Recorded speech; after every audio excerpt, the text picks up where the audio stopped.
what role should the board play in shaping organizational culture in an era of hybrid work, automation, and digital transformation? Thanks, Annabelle. Allow me to just continue from the two speakers. We're talking about organizational culture. I think members will agree today if we say it is no longer an HR-driven role or an HR-driven topic. Organizational culture should be sitting at the board level. Those are conversations the board needs to be having. For starters, the board should be setting the tone. What sort of culture are they looking for in the organization? What are the expectations? Are the values aligned? Is the strategy speaking to the culture and vice versa? Do actually staff know what is expected of them? So it needs to be a conversation at the board level. And why would I say that? Because now we're talking hybrid working, automation. There's risks that come with that. So are the risks actually integrated in the risk framework?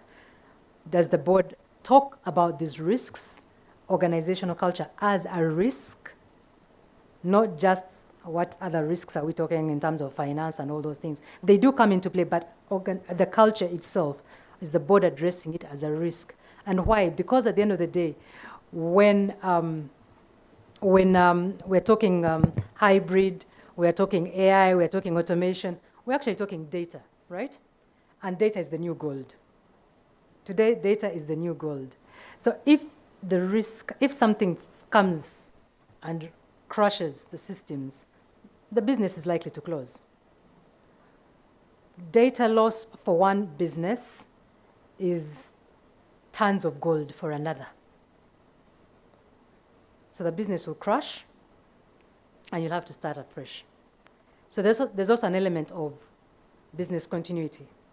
So again, the board needs to ensure what systems are in place, what policies, what procedures, what protocols are in place to ensure that business actually continues when the risks actually come into play.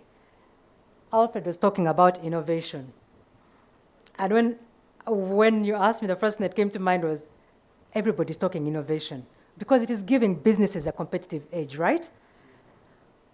But have the boards taken a step back to ask, are they ready for the innovation? Are we doing it because so-and-so is doing it?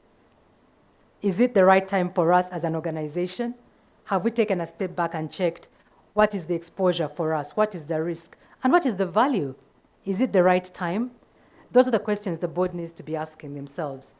Obviously, while the board is asking themselves, they need to make sure they have the right people on the team. As you said, Dr. Hatib, having the right expertise. Allow me to add this. You don't necessarily, and I think you did touch it, you don't necessarily need to have technical IT or IT, ICT experts as a board member, no. But board governance today allows you to co-opt on a needs basis. And that is if you actually cannot have the IT expertise. It is a plus, it is the right thing to do, but for organizations that are in a space where they cannot, and time is not on their side, they need to be able to co-opt. Reason being, they need to be able to ask the right questions. They need to be able to ensure that they're driving the direction the organization should be going. You cannot drive where you can't see where you're going. You can't. I mean, we'll give an example of driving in Kampala. You can't close your eyes and drive. We all know what that means. It's a skill in itself, driving in this town anyway. So in terms of what the board should be doing is to ensure that the skill set, even within themselves, is actually there to be able to support themselves. Then to have the right protocols for the organization. Then the staff themselves need to know these protocols. So the protocols need to be tested. It is very easy for us, and I'm sure a lot of organizations did write working from home procedures and policies after COVID-19. Have we actually gone back to check those policies? Do they talk to the organizations today? Are they fit for purpose? Exactly. This is 2025. Things are evolving so fast. There's a lot of pressure coming in from the international community. I'm trying so hard not to talk about the US, But the US is actually throwing a lot of spanners in the works right now. Do they talk to us?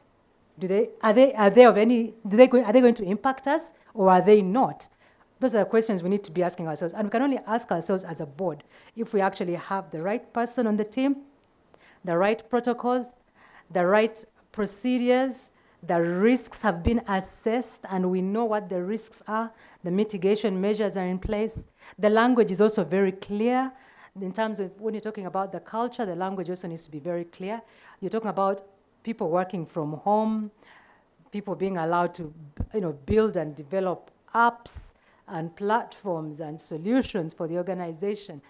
When you're having the online meetings, is the tone what the staff are expecting? Is the tone what your members, your colleagues on the board are expecting? Or are you actually saying something else and they are hearing something else? So that also needs to be able to come out clear. The board needs to be able to build the trust. We have allowed you to work from home, thanks to Alfred's team. They've allowed them to work from home. The trust is, yes, sit in your house, but deliver. There's also a cultural aspect when it comes to Ugandans. Sit at home and deliver, or sit at home and be on, well, these days it's not Facebook, it is be on socials, So that trust, being able to have that trust with the staff and them actually feeling they're being trusted. And how do they feel they're being trusted? You're hearing them out. They will voice their concerns and you will hear them and address them. It's very easy for us to say, I trust you, you're supposed to trust me because I'm your board chair, but how are you going to trust me when after 2, 3, 4, 5 months, 1 year down the road, everything you said has never been talked about? It is one thing if you're not going to address it. Talk to it and let them understand why it is not being addressed.